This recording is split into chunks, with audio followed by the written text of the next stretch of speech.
Donc la séquence sur l'élevage, le bien-être animal et société, analyse d'une controverse. Et donc nous accueillons Elsa Delanoux de l'IDEL, IFP et Italie, qui va faire une présentation basée sur le résultat d'un projet CASDAR de 2018, le projet ACCEPT, ainsi que sa thèse qu'elle a soutenue en 2018. Donc, bonjour Elsa. Bonjour. Tout d'abord, comment analysez-vous les débats actuels autour de l'élevage? Alors, je vais vous partager mon écran pour vous montrer le support.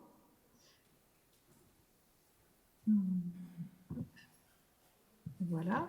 Alors, dans mes travaux, j'ai analysé les débats autour de l'élevage par le concept de controverse.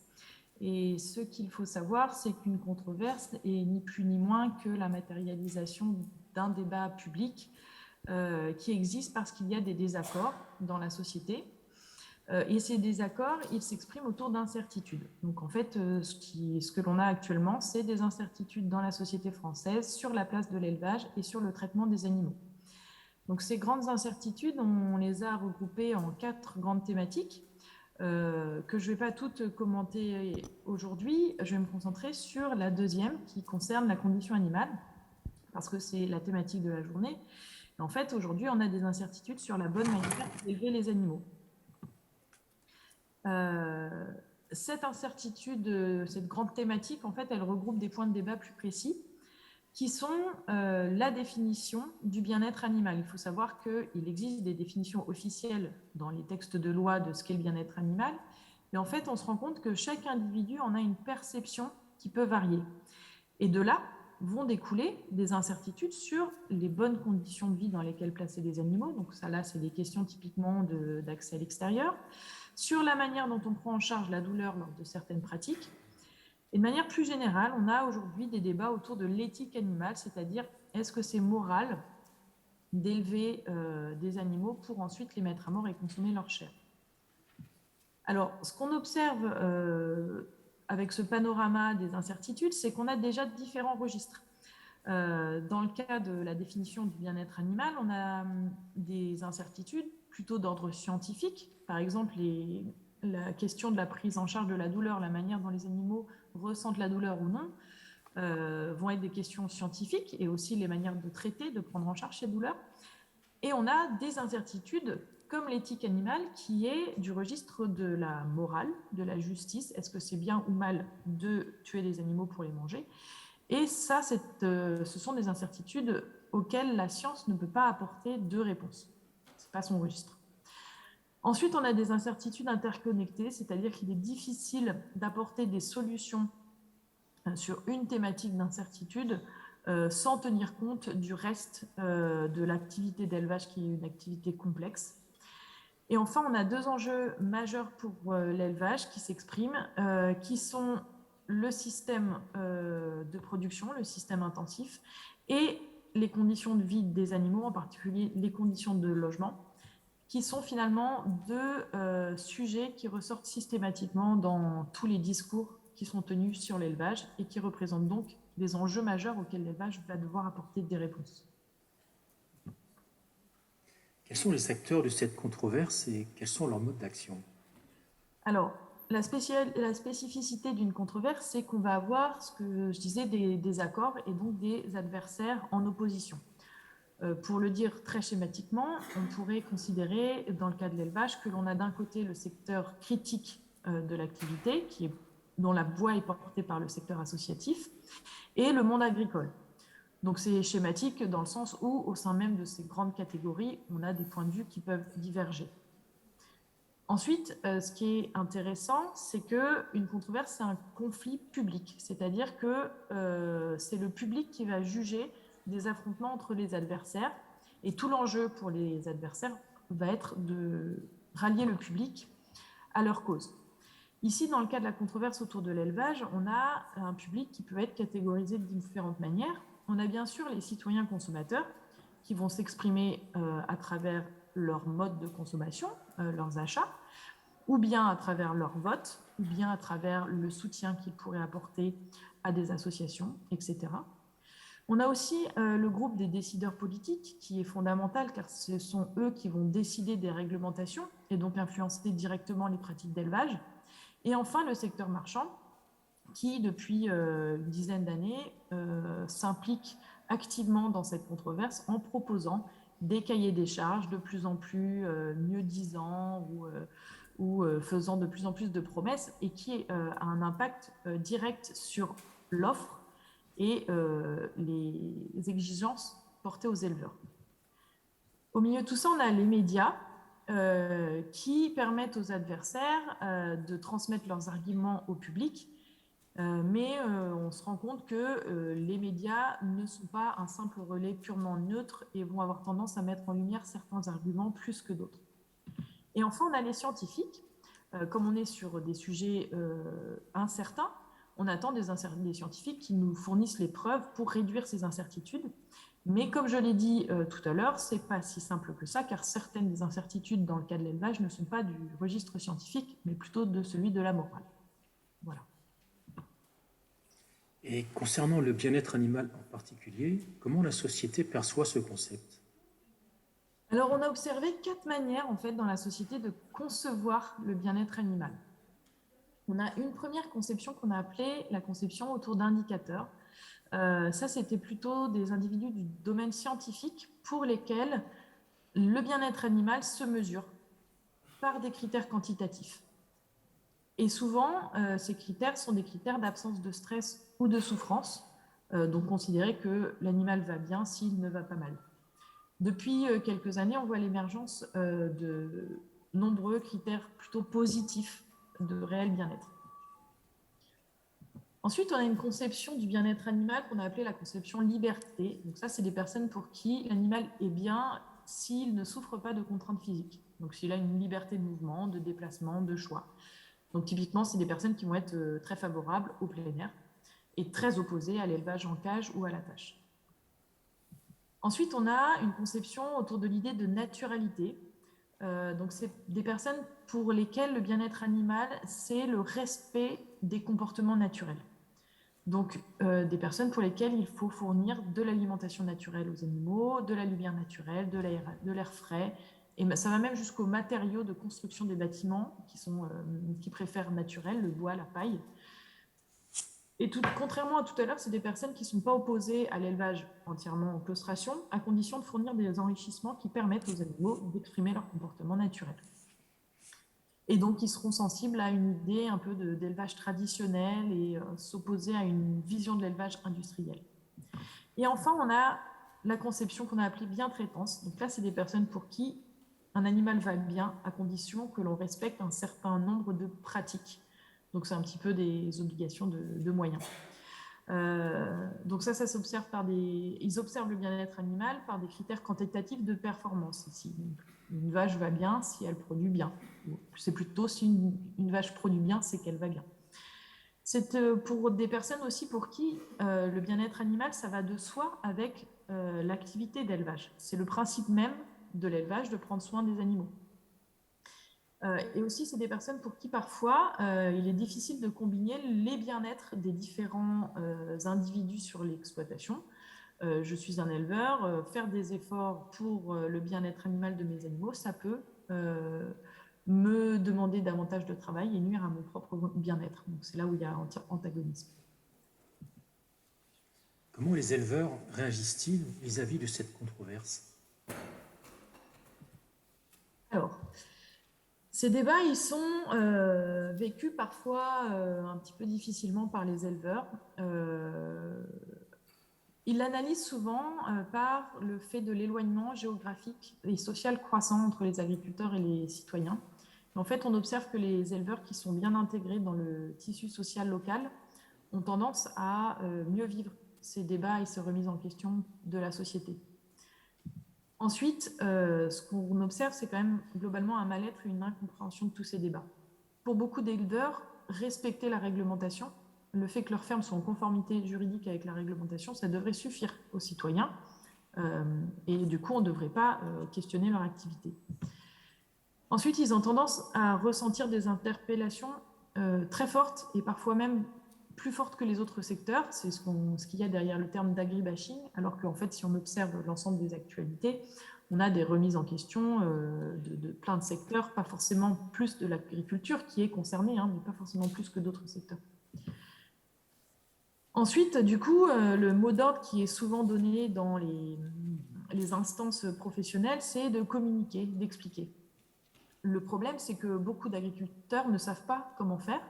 Ce n'est pas quelque chose de forcément inné de parler de son métier et de son activité. Et on voit beaucoup d'éleveurs qui vont chercher plutôt à convaincre et à se faire entendre davantage que d'écouter et d'échanger pour répondre aux inquiétudes des citoyens.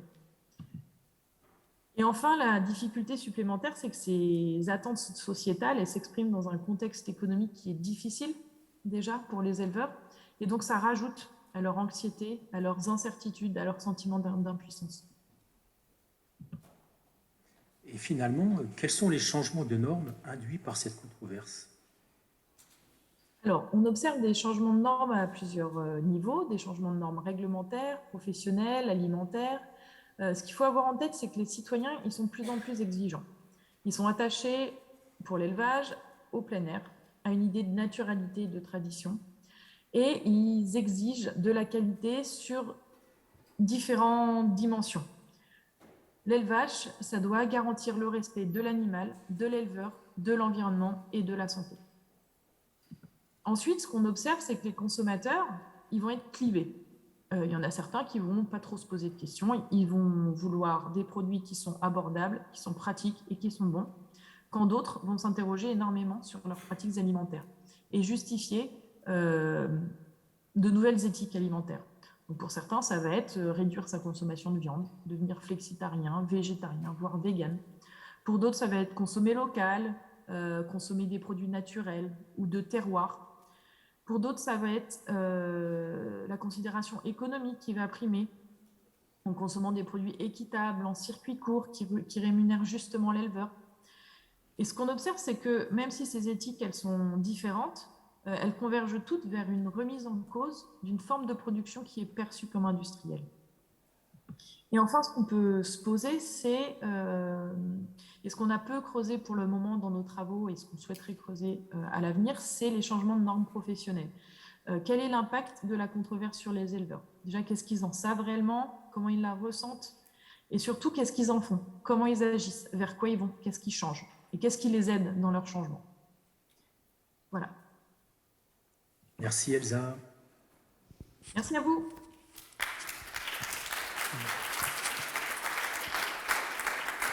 Parfait. Du coup, après cette vidéo, je vous propose qu'on passe à la dernière intervention complètement. Avec du coup Aude Solveig-Epstein, donc maître de conférence à l'Université de Nanterre.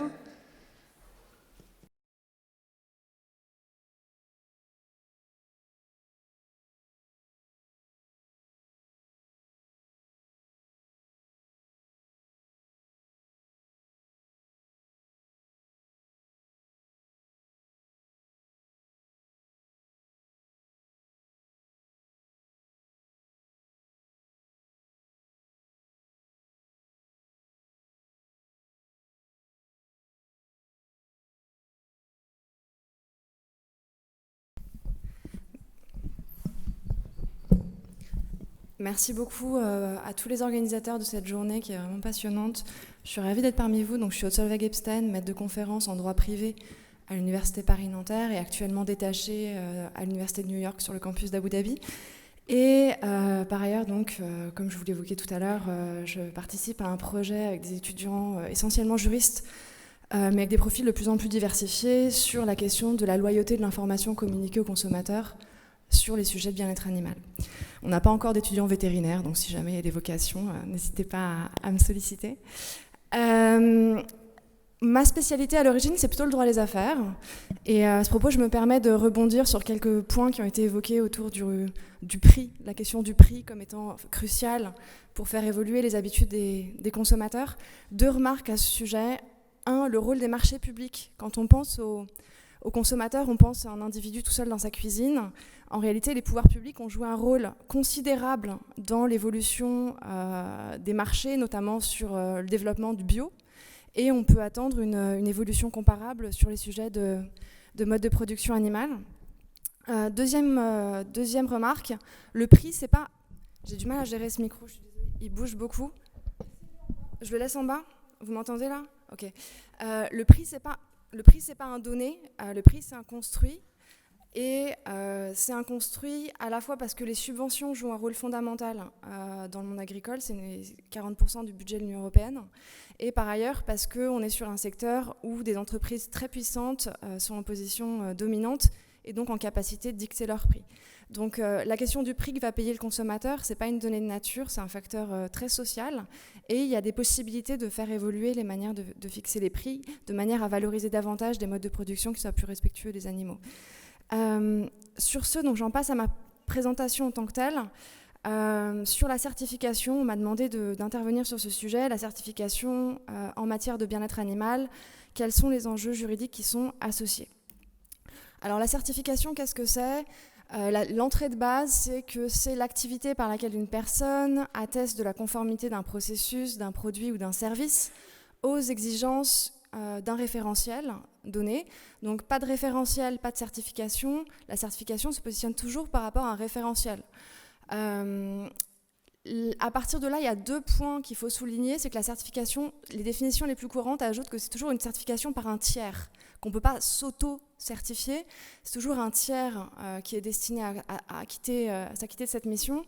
Et la deuxième chose, c'est que comparativement à ce qu'on a vu tout à l'heure sur les démarches d'évaluation type Boviwell, ou Eben, la certification, elle intervient pour certifier la conformité à une norme et pas à mesurer un potentiel de progrès ou une marge d'évolution des pratiques. Donc on est dans une logique un peu absolutiste, soit on est conforme, soit on ne l'est pas. Et donc c'est une logique un petit peu différente de ces logiques d'évaluation évoquées tout à l'heure. Il y a plusieurs raisons de se faire certifier. Alors de manière schématique, parfois la certification, elle intervient en réponse à une contrainte légale. Parfois, elle intervient en réaction à une contrainte imposée par un partenaire commercial. Enfin, il y a un troisième facteur qui joue un rôle de plus en plus puissant à mesure que les consommateurs exposent leur intérêt pour la question animale. C'est la communication externe vis-à-vis des clients qui joue un rôle croissant dans les motivations pour driver la certification sur les sujets de protection animale. Alors cette communication externe en matière de protection animale, elle est proliférante et pour faire très court, elle se manifeste de 3 manières différentes. Tout d'abord, vous avez des allégations qui peuvent être verbales ou textuelles. J'évoquais tout à l'heure une des allégations présentes sur les produits Carrefour, mais en réalité, il y a beaucoup de produits qui aujourd'hui présentent des allégations verbales sur le bien-être animal. Alors vous pourrez dire que ça respecte le bien-être animal, que c'est une pêche responsable, que c'est mieux pour les animaux. Certains poulets sont élevés dans les prés, sortant à l'extérieur, etc., etc. Et puis vous avez des visuels aussi. Des visuels, alors il y en a un qu'on connaît bien depuis longtemps, la vache qui rit. On n'y fait même plus attention, mais est-ce que vous êtes sûr vraiment qu'elle rit ? Les vaches de la vache qui rit, et j'en passe et des meilleurs, depuis la poule heureuse jusqu'au poulet dansant dans leur enclos. Alors à côté de ces allégations, vous avez des labels qui renvoient à un cahier des charges. Certains sont des labels multifactoriels, parmi lesquels le sujet de bien-être animal est seulement une composante parmi d'autres. C'est le cas par exemple du label biologique. D'autres sont des labels qui sont centrés sur les critères de bien-être animal, ce qui est le cas des initiatives qui apparaissent sur la droite de la diapo. Vous voyez, il y en a de plus en plus, et en France, l'initiative pionnière, c'est celle de l'étiquette bien-être animal, qui apparaît tout à fait à droite et qui a déjà été un petit peu évoquée ce matin. Alors à partir de là, quels sont les enjeux juridiques liés à la certification sur les questions de protection animale ? Moi, j'identifie de manière un peu schématique trois sujets. Le premier, c'est quand il y a une certification qui est obligatoire, il y a toujours un risque que les pouvoirs publics se dédouanent en quelque sorte en demandant aux acteurs d'accomplir une certaine mission en se faisant certifier par un tiers. Et il y a parfois une tendance à trop déléguer au pouvoir privé et aux acteurs de la certification. La question de la formation au bien-être animal en élevage et en abattoir a été évoquée tout à l'heure.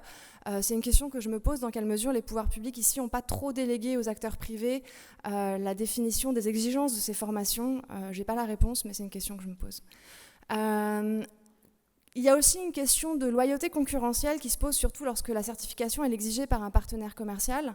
La question du coût, elle est cruciale, elle a été évoquée. Ça coûte cher d'améliorer ces pratiques dans le sens de plus de protection animale. Ça coûte d'autant plus cher si en plus il faut se faire certifier. Qui est-ce qui prend en charge ce coût de la certification ? C'est un sujet d'équité concurrentielle. Dans quelle mesure est-ce que les efforts faits par les éleveurs dont les pratiques sont certifiées sont valorisés? Comment se répartissent du coup les charges et les bénéfices de cette certification? Et puis une dernière question sur ce terrain-là, c'est l'objectivité des critères du référentiel. Je vois par exemple des référentiels qui nous disent que pour plus de bien-être animal, ils mettent de la musique douce aux poules. Alors, est-ce que ça, c'est un critère objectif d'amélioration du bien-être? Je ne sais pas, j'ai l'impression que j'ai jamais vu d'études scientifiques établissant que la musique douce, c'est un facteur de bien-être animal pour les poules. Voilà, donc il y a un risque de critères un peu arbitraires qui varient d'une entreprise à l'autre et qui conduiraient à soumettre les éleveurs à des exigences contradictoires et qui joueraient donc en défaveur de leur compétitivité. Et puis enfin, pour ce qui concerne la communication externe, ici le risque principal, c'est les allégations qui sont trompeuses, qui à la fois du coup trompent les consommateurs et représentent une forme de concurrence déloyale par rapport aux concurrents qui, eux, seraient sérieux dans leur démarche de progression en matière de bien-être animal. Dans ce contexte, est-ce que la certification, c'est la réponse à ces risques vous savez, on parle de greenwashing pour l'éco-blanchiment. Les anglo-saxons, pour le greenwashing en matière de bien-être animal, ils parlent de humane washing. Donc, est-ce que la certification, c'est un rempart contre le humane washing? C'est ce que prétendent certaines entreprises. Je vous ai mis ici quelques exemples, où en tout cas on voit comment l'existence d'une certification, à travers ces quelques exemples, l'existence d'une certification est valorisée sur le site internet des entreprises comme étant un signe, un critère de qualité, de sérieux de leur engagement en faveur de la protection animale. Voilà, donc LVMH, dans sa charte d'engagement approvisionnement animaux, qui se vante de ces certifications. Même chose pour les fermiers de Loué qui mettent en avant cette dimension de certification. Je ne mets pas du tout en doute ici la qualité des démarches entreprises par ces deux sociétés. Tout ce sur quoi je vais vous alerter, c'est qu'en tant que telle, une certification, ce n'est pas une garantie. C'est une garantie peut-être d'un nombre de contrôles supérieur. Le faible nombre d'inspecteurs étatiques capables de se déplacer pour se rendre sur les lieux d'élevage ou sur les abattoirs a été évoqué. Donc les contrôles étatiques sont insuffisants et de ce point de vue-là, avoir des certifications privées, c'est l'occasion de démultiplier des contrôles. Par contre, ce n'est pas suffisant pour accréditer une démarche ambitieuse et effective en matière de protection animale. En effet, la garantie apportée par une certification va dépendre principalement de deux critères. Le premier critère, c'est l'ambition du référentiel qui est certifié. D'une certaine manière, tout référentiel qui contiendrait des critères un tant soit peu objectifs peut être certifié. Donc, avant de savoir si une pratique certifiée est louable ou non, il faut savoir quel est le référentiel. Or, la difficulté à laquelle moi je suis confrontée, c'est que la plupart des référentiels ne sont pas publics en matière de protection animale. Donc, certifier sur un référentiel qui reste privé, ça laisse peser des doutes sur la réalité de l'engagement qui est mis en œuvre. Ensuite, la garantie apportée par la certification, elle va dépendre également des qualités propres au certificateur, en termes de compétences, en termes d'intégrité et en termes de méthodologie appliquée, c'est-à-dire quel est le référentiel de certification, quelle est la proportion de contrôles inopinés, ou est-ce que tous les contrôles sont annoncés, quel est l'échantillon des animaux qui va être testé, selon quel modèle, quels sont les remèdes en cas de non-conformité, etc. etc. Ces deux points, l'ambition du référentiel et les qualités de la certification, ces deux points, ils ne sont pas réglementés en matière de produits agricoles, sauf pour les produits certifiés. Mais les produits certifiés, c'est seulement un mode de valorisation, comme à côté du label rouge ou des AOP. Donc pour les produits certifiés, ces deux points, l'ambition du référentiel et les qualités attendues du certificateur, sont réglementés. Pour le reste, c'est complètement libre. Ce qui est un problème. Alors, je vous le disais, les référentiels sont souvent inaccessibles et les référentiels et les acteurs qui se chargent de la certification sont souvent opaques. À titre complètement aléatoire, parce que j'ai dans mon ordinateur des centaines de mauvaises pratiques, mais ici, une mauvaise pratique parmi d'autres où on vous cite une charte aquaculture raisonnée, mais une certification à cette charte mais à aucun moment la charte est présentée et quand on la demande, elle ne nous est pas communiquée. Donc typiquement, pour moi, on est en présence d'une mauvaise pratique de communication et qui laisse planer des doutes sur la valeur de la certification. Même quand le référentiel de certification est public et même quand il est loué pour sa qualité, ce qui est le cas ici du Welfare Quality Assessment Protocol, voilà une initiative d'évaluation qui est vraiment plébiscitée pour son sérieux. Vous voyez bien ici, il y a quand même une limite de l'outil qui est qu'en fait, selon les espèces, ce n'est pas toutes les étapes du cycle de vie qui vont être évaluées. Donc vous voyez ici, pour les poules pondeuses, en fait, l'évaluation, elle porte seulement sur l'étape de production et typiquement pas sur la fin de vie. Donc en conclusion, la certification, ce n'est pas une baguette magique. La certification, c'est un risque aussi. C'est le risque aussi d'une logique de conformité un peu minimaliste à des critères, ce que les Américains appellent une approche tick in the box.